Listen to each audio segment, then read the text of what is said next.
Welcome back to Acquiring Target. My name is Target, and today we're going to be talking about the F111 Aardvark and why it may be coming to the game, what it can do for the game, what needs to change in the game for it, and the weapon loadouts. So let's get into it. The F111 is a supersonic all-weather attack aircraft originally developed by General Dynamics, now part of Lockheed Martin for United States Air Force. It was designed as a multi-role aircraft capable of performing a variety of missions including indirection, low-level penetration bombing, and reconnaissance. It was notable for its variable sweep wings, which could be extended for improved lift and maneuverability during low-speed operations or swept back for high-speed flight. Its notable characteristic was known as the fuel burn, a huge fireball coming out of the jet from discharging fuel into the superheated exhaust. So another reason why I do believe we're going to be getting this aircraft pretty soon, window of 6 months to a year out, is that Gaijin hasn't really been following up with Gen 3 or Gen 4 bombers or multi-role aircraft designed to attack the ground.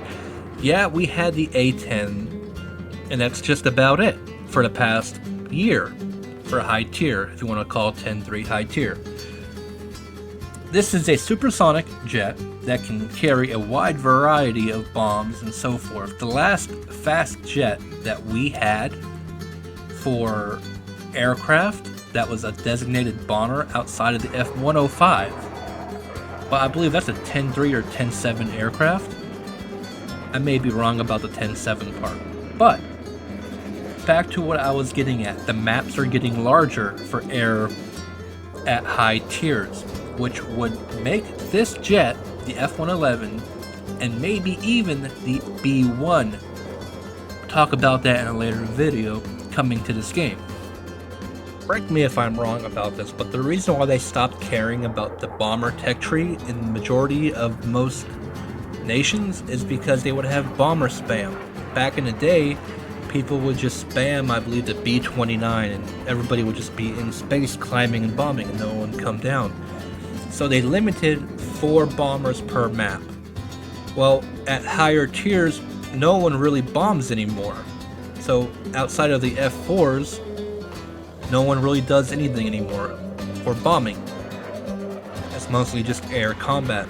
I believe if they added these supersonic jets and they implemented the spawn correctly, it would entice more people to play the bomber role again, including myself. If I had the F111 with an air spawn and I can just boom and zoom, bomb and get back to base and do it again, I would do that, because I know people on our team, they would like to play the intercept role. We have plenty of intercepting aircraft, but yet no one really does that anymore. I know this is outside of topic, but if I could reimagine top tier air, we would have bigger team versus teams, we would have bigger maps, we would have more objectives, we would have interceptors with bombers spawning in the air just like low tier aircraft. We would have AWACS, we would have all these different things which could be easily implemented. And if we had these bigger maps, we could get these bigger aircraft bombers like the B-2, the B-1, so on and so forth. The Russians can get their stuff, and we could just have like true scale air combat. And I believe if Gaijin implemented that, it would cause a lot more people to get back into this game because top tier is just BVR spam right now. And not a lot of people enjoy that outside of the tryhards.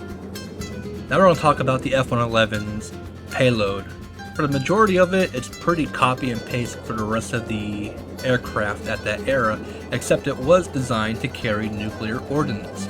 It could carry up to 32,000 pounds of ordnance, of internal weapon bays.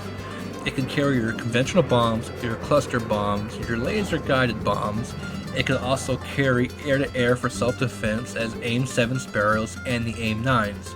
In addition, it could also carry, I believe it could also carry fuel pods as well. But outside of all that, it was a pretty cut and paste aircraft for its ordnance.